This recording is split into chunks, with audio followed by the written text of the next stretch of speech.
Boa noite. Buscas a helicóptero que sumiu com 4 pessoas a caminho do litoral norte de São Paulo entram no 4º dia. O Rede TV News refez a rota da aeronave. E você vai ver também.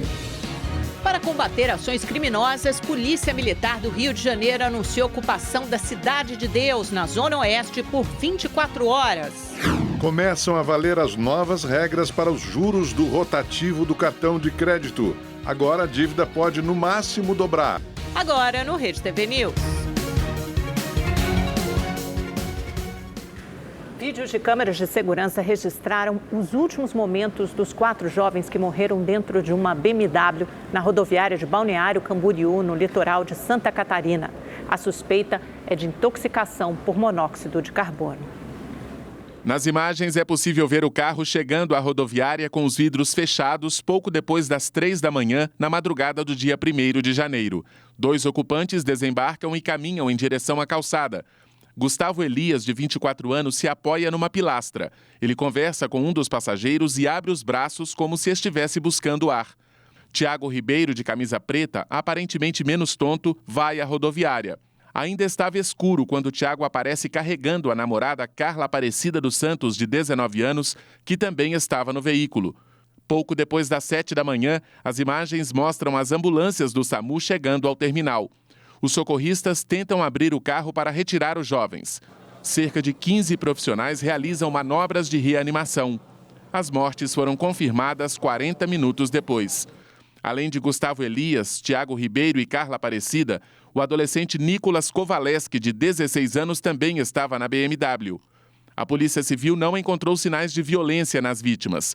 A suspeita é de intoxicação por monóxido de carbono, um gás que não tem cheiro nem cor, mas é altamente tóxico. As informações preliminares dão conta que houve um vazamento entre o motor e o painel do veículo, que teria causado uma intoxicação e asfixia por monóxido de carbono nas 4 vítimas que permaneceram no carro naquela situação e acabaram se contaminando e foram asfixiadas. Os jovens aguardavam a namorada de Gustavo, que chegaria de ônibus de Minas Gerais e seguiria com eles para Florianópolis. A mulher contou à polícia que, quando chegou ao carro, os 4 disseram que estavam passando mal por causa de um cachorro-quente que haviam comido na praia. E assim que melhorassem, pegariam a estrada. A situação piorou. Os jovens ficaram com os olhos vermelhos, apresentaram manchas roxas no corpo e perderam a consciência. Familiares confirmaram à polícia uma customização no escapamento da BMW. A modificação é feita para aumentar a potência e o ronco do motor. Por causa de um atraso no traslado dos corpos de Santa Catarina para Paracatu, no interior de Minas, o velório e o enterro dos jovens foram adiados. O ginásio do Jockey Clube da cidade já está preparado para a cerimônia.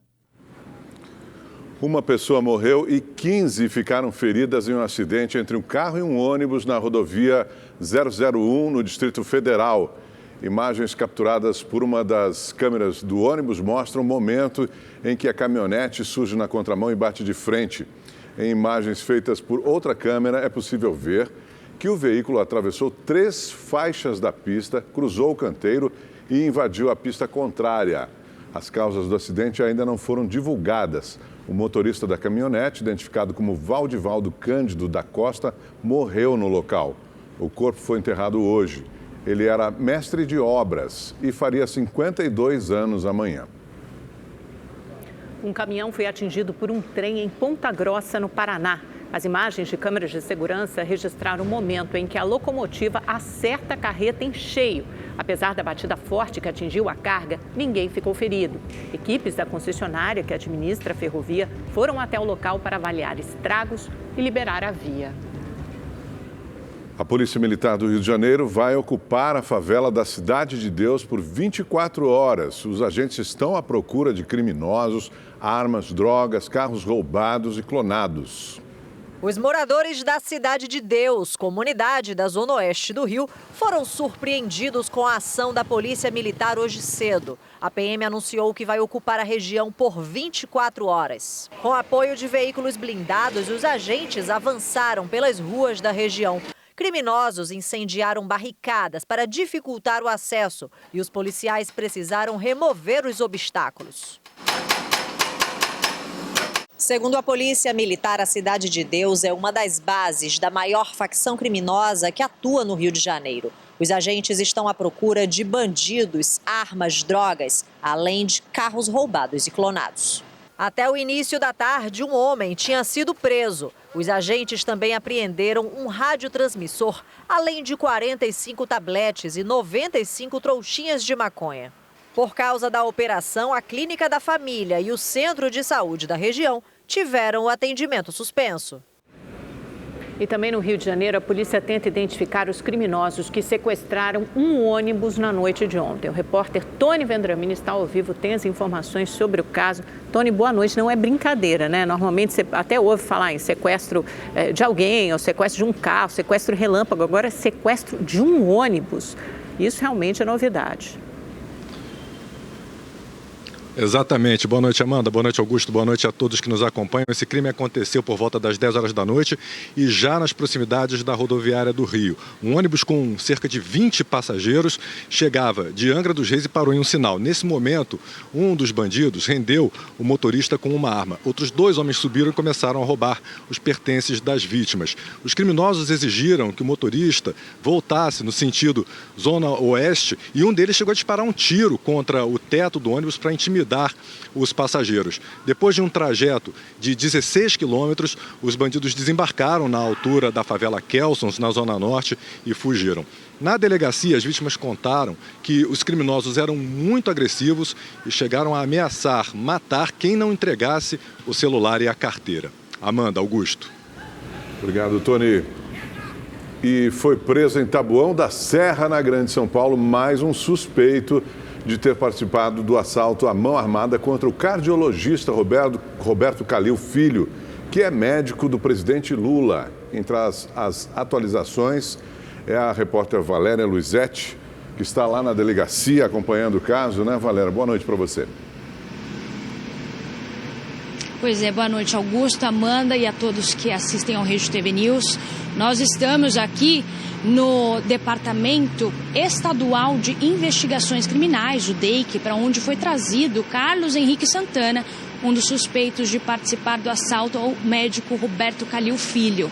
Ele foi encontrado em um imóvel onde estava escondido em Arraial Paulista, na região de Taboão da Serra.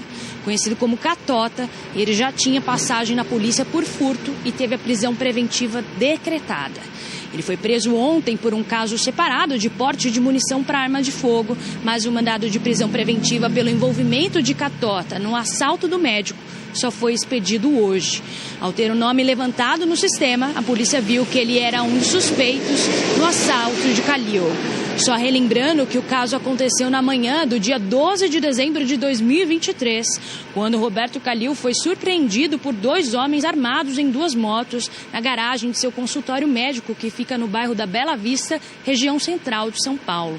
Um homem chegou a ser preso em flagrante, suspeito de ser o olheiro do crime e dar cobertura aos criminosos. Segundo a polícia, o objetivo agora é identificar pelo menos mais 2 autores do crime, além de todos os receptadores e auxiliadores da venda dos pertences da vítima. Amanda e Augusto.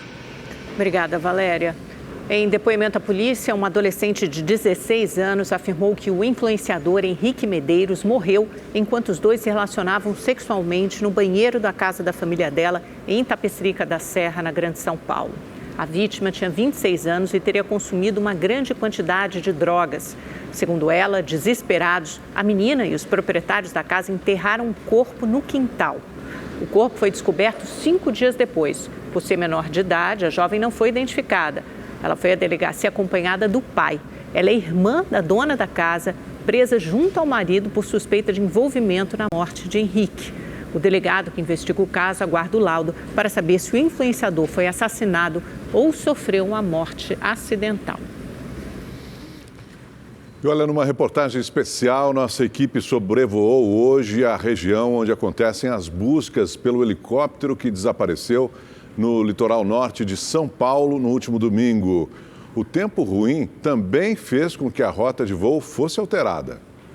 A Força Aérea Brasileira entrou no terceiro dia de buscas pelo helicóptero que desapareceu com 4 ocupantes no último dia 31 de dezembro, enquanto sobrevoava o litoral norte de São Paulo com destino à Ilhabela. Para entender como tudo aconteceu, a nossa equipe vai sobrevoar toda a área por onde esse helicóptero passou. E você, vem com a gente.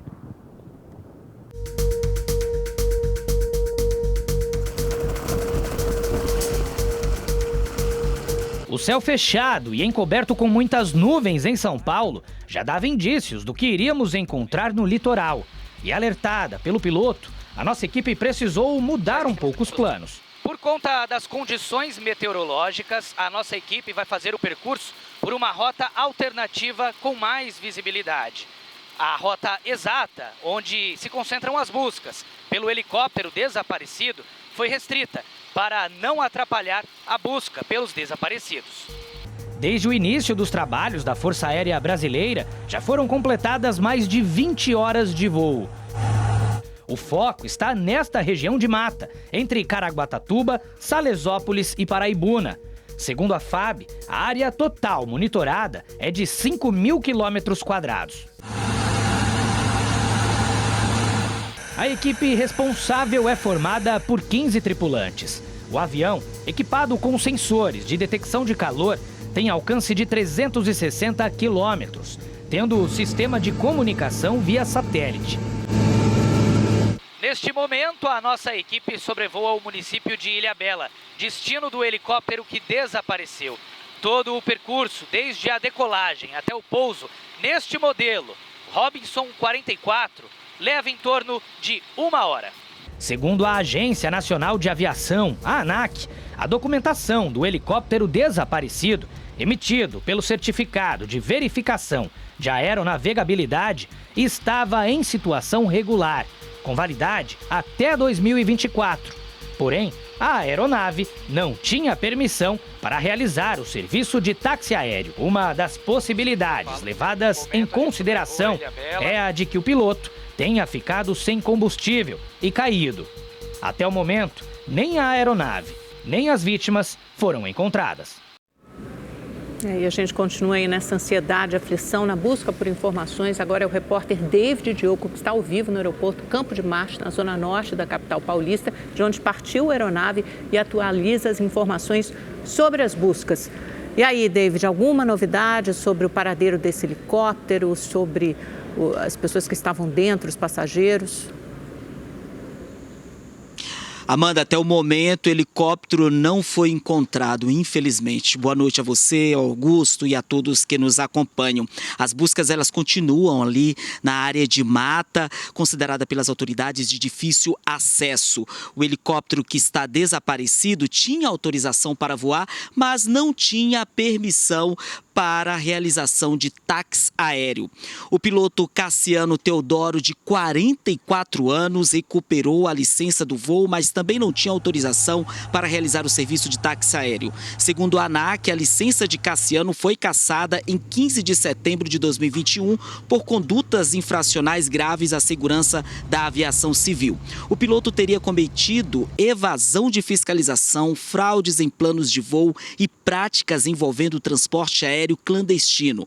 Cassiano tentou recorrer da condenação, mas a justiça manteve a decisão da ANAC. Ele recuperou a licença em outubro de 2023, depois de cumprir a punição de 2 anos. Apesar de poder voltar a voar, ele não estava autorizado a comandar voos comerciais. Há 4 anos, Cassiano fez um pouso de emergência no topo de um edifício comercial na Avenida Brigadeiro Faria Lima, no Itaim Bibi, na zona sul da capital paulista. Ninguém se feriu, mas a aeronave foi danificada. Nós vamos acompanhar agora uma reportagem que mostra do que se sabe até agora sobre esse voo desaparecido. Confira. Além das buscas pelo ar comandadas pela Força Aérea Brasileira, a Polícia Militar e o Corpo de Bombeiros auxiliam com trabalhos em terra. O helicóptero que decolou no último domingo estava com 4 pessoas a bordo. O piloto Cassiano Tete Teodoro, de 44 anos, Rafael Torres, de 41 anos, Luciana Rodzevics, de 45 anos e Letícia Ayumi, de 20 anos. Mãe e filha foram convidadas de Rafael para um passeio, um bate-volta até o litoral. A aeronave decolou do Campo de Marte, em São Paulo, com destino à Ilhabela, mas perdeu contato com as torres de comando durante o voo. O piloto então ligou para o proprietário e coordenador do heliponto de Ilhabela e relatou as condições meteorológicas do momento.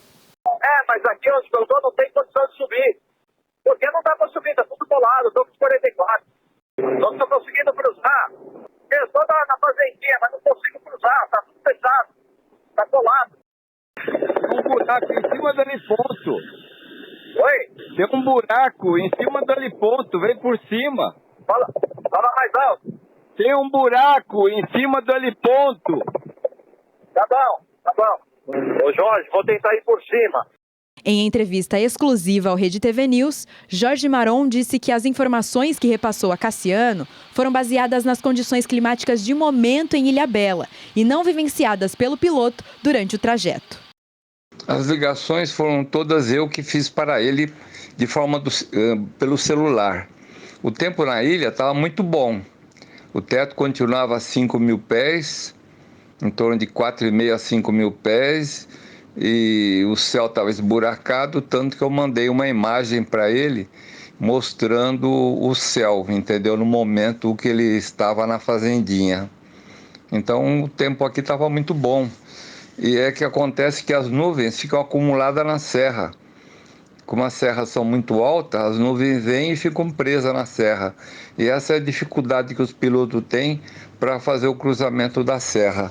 Segundo especialistas, o helicóptero modelo Robson 44 não tinha condições para voar naquele cenário. As condições climáticas, segundo informações preliminares, não eram favoráveis àquele tipo de voo e nem para esse tipo de aeronave. Então, ao que tudo indica, nas primeiras linhas de investigação, dentro daquelas condições, aquela aeronave não poderia estar voando. Diante do cenário meteorológico crítico, o ideal teria sido buscar alternativas ao invés de seguir ao destino final. Voltar é um deles, ir para um aeródromo alternativa. É uma outra, outro procedimento. Ou numa situação mais esdrúxula, até mesmo pousar, que nós chamamos de pouso ocasional, e aguardar as condições meteorológicas melhorarem. Progredir é programar o acidente. E foram resgatados hoje os destroços do helicóptero que caiu no Lago de Furnas, na cidade de Capitólio, em Minas Gerais. Uma pessoa morreu e 2 continuam internadas. O rotor de cauda que se desprendeu do helicóptero no momento da queda foi a primeira peça encontrada e estava a cerca de 50 metros do local do acidente. Os trabalhos de busca envolveram os bombeiros, policiais militares e civis e agentes da Força Aérea Brasileira e da Marinha. À tarde, os destroços também foram retirados do fundo da água e levados até a beira do lago. A aeronave foi totalmente removida com a ajuda de um guincho. Segundo o Corpo de Bombeiros, o helicóptero estava a 12 metros de profundidade. Vanilton Alves, de 45 anos, que morreu preso às ferragens, foi enterrado hoje no cemitério de Capitólio. Ele deixou os pais, esposa e 2 filhos. No helicóptero ainda estavam um casal de turistas e o piloto. A passageira Júlia Mendonça Silva Bernardes, de 22 anos, foi medicada, passou por exames e depois liberada. O marido dela, Leonardo Rezende Silva Vitorino, de 28 anos, teve uma lesão na coluna e foi transferido para um hospital de Belo Horizonte. O piloto Lucas Chaves Ávila, de 26 anos, está consciente e continua internado na UTI da Santa Casa de Passos. A aeronave não tinha autorização da ANAC para o serviço de táxi aéreo, mas, de acordo com os bombeiros, ela foi fretada para um passeio e tinha outros voos agendados na sequência. A queda aconteceu logo depois da decolagem, na primeira viagem do dia. A Polícia Civil investiga as causas do acidente. Esta não foi a primeira vez que um helicóptero caiu na região. Em janeiro de 2017, uma aeronave, também com 4 pessoas a bordo, caiu no Rio Turvo, em Furnas. Ninguém ficou ferido. Foi decretada a prisão preventiva do piloto da lancha que se envolveu em um acidente e matou 2 turistas na Bahia. Segundo a Polícia Civil, Aldir do Rosário Amor Divino prestou socorro às vítimas, mas fugiu pouco depois. Ele foi preso em flagrante com sinais de embriaguez. O caso aconteceu no dia 29, na ilha de Boipeba, na Bahia. Mário André Cabral, de 34 anos, e Larissa Pires, de 35, estavam no local a passeio e morreram na colisão das duas embarcações. O novo limite de juros do crédito rotativo entrou em vigor hoje. Os bancos e instituições financeiras precisam respeitar o limite de 100% sobre o valor original de dívidas adquiridas na modalidade a partir deste mês.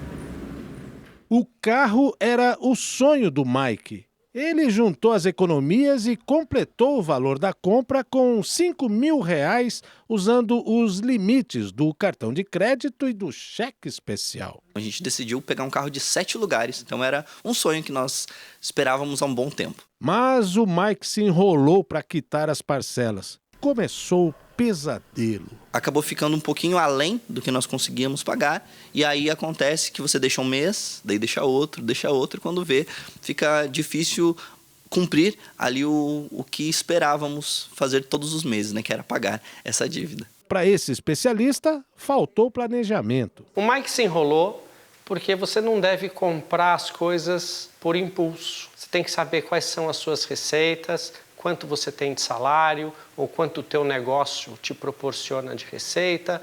Você tem que saber quais são as suas despesas futuras, fazer uma conta bastante simples, que é um fluxo de caixa pessoal, e saber se você vai ter ou não condições de arcar com essas obrigações futuras. Para muitos brasileiros, a lição vem depois da dor, da dificuldade para colocar a vida financeira em ordem novamente. Foi assim com a Rita, que é entregadora em São Paulo. Foi uma luta, viu? Fiquei devendo, fiquei no limite, ele estourou, cartão de crédito, os dois que eu tinha.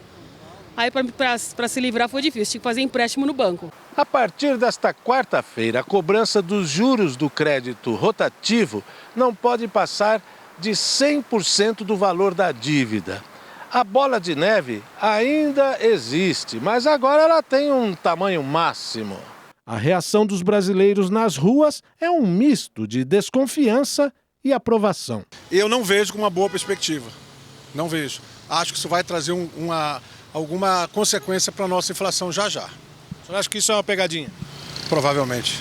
Eu acho que vai melhorar sim, cara. A gente, assim, por mais que se você não criar soluções, opções, não tem como. Para mim vai ser melhor sim. A linha de crédito mais cara do mercado, o rotativo, é ativada quando o cliente atrasa o pagamento integral da fatura do cartão de crédito. Os bancos cobravam uma taxa média de 431,6% ao ano de pessoas físicas, segundo o Banco Central. A norma foi regulamentada pelo Conselho Monetário Nacional em dezembro do ano passado. A medida ela é boa porque ela limita o crescimento ou a velocidade de crescimento da bola de neve. Mas ao invés de 15 ao mês, você vai pagar R$ 5,95. Então a bola de neve continua existindo, continua crescendo, mas numa velocidade menor do que a anterior. As sugestões continuam sendo as mesmas, no sentido de planejar as compras, conhecer as contas e evitar comprar mais do que você pode, para não correr o risco de não pagar a totalidade da fatura. A idade mínima para a aposentadoria subiu. O aumento faz parte das regras de transição implementadas pela reforma da Previdência, que entrou em vigor em 2019 e tem várias fases a cada ano. Quem pretende se aposentar ainda este ano precisa fazer as contas. A pontuação para a aposentadoria por tempo de contribuição e por idade sofreu alterações. São 5 tipos de transição, sendo que 2 têm mudanças em 2024. A primeira é na regra que estabelece idade mínima progressiva para a aposentadoria. Neste ano, por este requisito, conseguem se aposentar as mulheres com 58 anos e 6 meses de idade e os homens com 63 anos e 6 meses. Pela reforma aprovada em 2019, a idade mínima aumenta 6 meses a cada ano, até chegar a 62 anos para mulheres e 65 anos para os homens em 2031. Ainda nesta regra, além da idade, é preciso ter 30 anos de contribuição, no caso das mulheres, e 35 no dos homens. Se o segurado escolher se aposentar pela regra de transição por pontuação, ele precisará somar a idade aos anos de contribuição.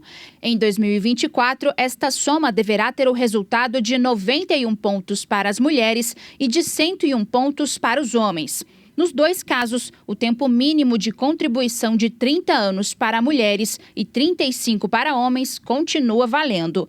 Essa pontuação sobe 1 ponto a cada ano, até chegar em 100 pontos para mulheres em 2033 e 105 pontos para homens em 2028. A reforma da Previdência aumentou a idade para se aposentar e reduziu o benefício concedido. Quem já estava trabalhando antes de 13 de novembro de 2019, data em que a mudança foi promulgada, entrou nas regras de transição, que podem variar de acordo com o setor de atuação e o tipo de trabalho exercido. É importante fazer os cálculos, se possível com a ajuda de um especialista, para saber a regra que mais beneficia o trabalhador.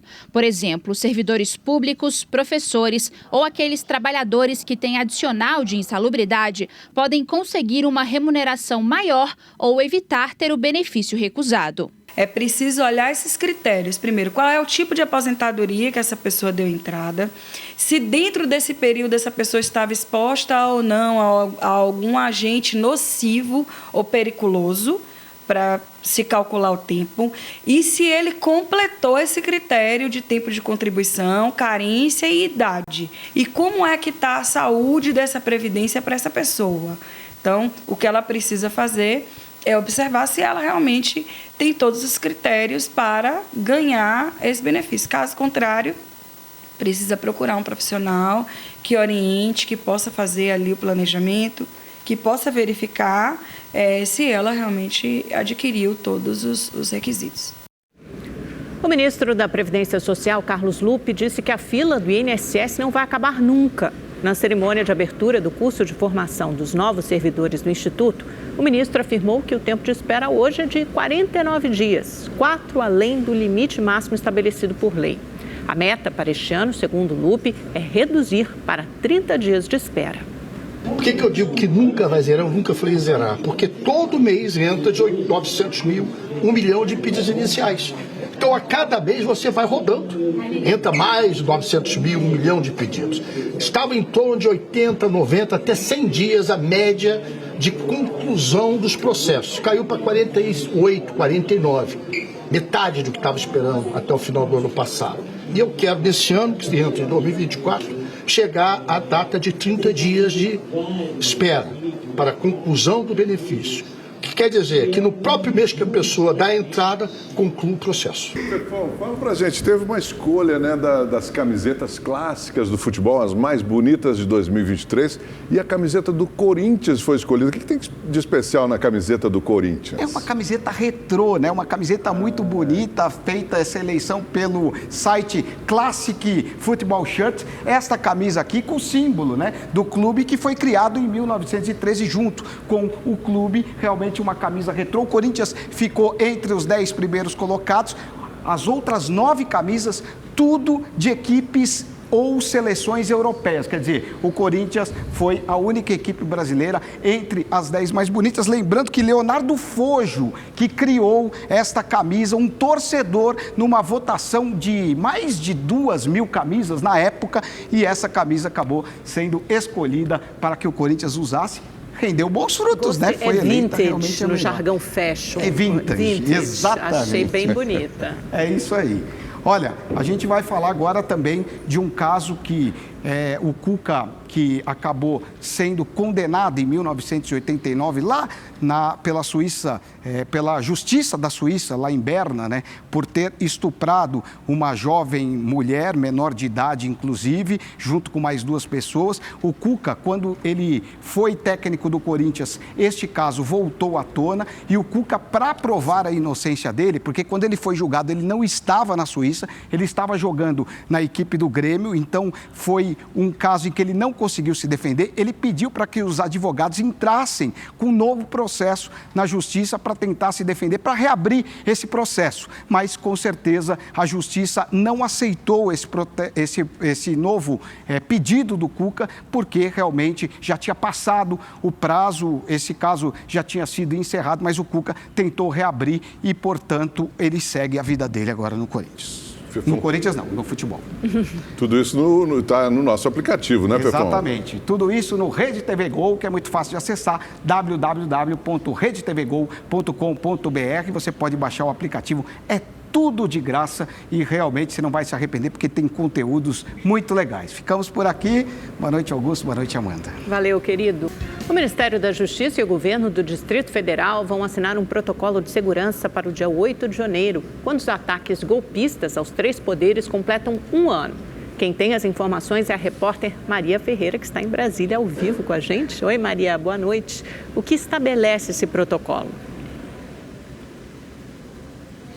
Boa noite, Amanda, Augusto e a todos que nos acompanham. Esse protocolo vai definir, então, o planejamento e as prioridades de atuação de cada órgão no dia 8 de janeiro. Esse documento vai ser assinado amanhã em uma cerimônia às 10 da manhã, que vai acontecer no Palácio do Buriti, a sede do governo do Distrito Federal.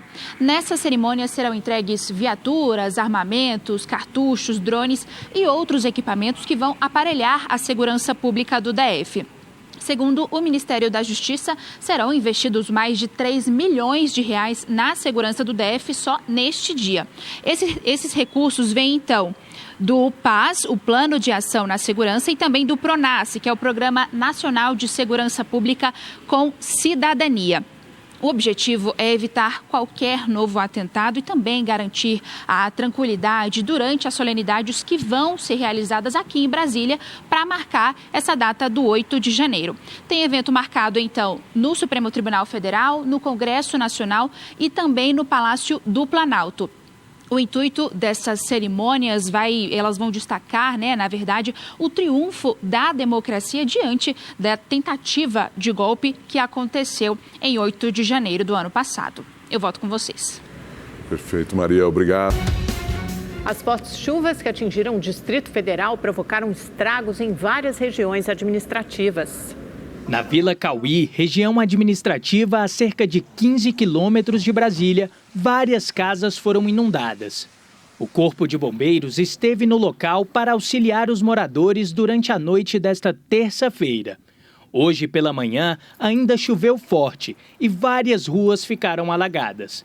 Alguns motoristas se arriscaram e tentaram atravessar. Nem todos conseguiram. Este ônibus arriscou e por pouco não precisou parar. Já o motociclista teve que empurrar a moto com os pés. Outra região muito atingida foi Arniqueira, a 21 quilômetros do centro de Brasília.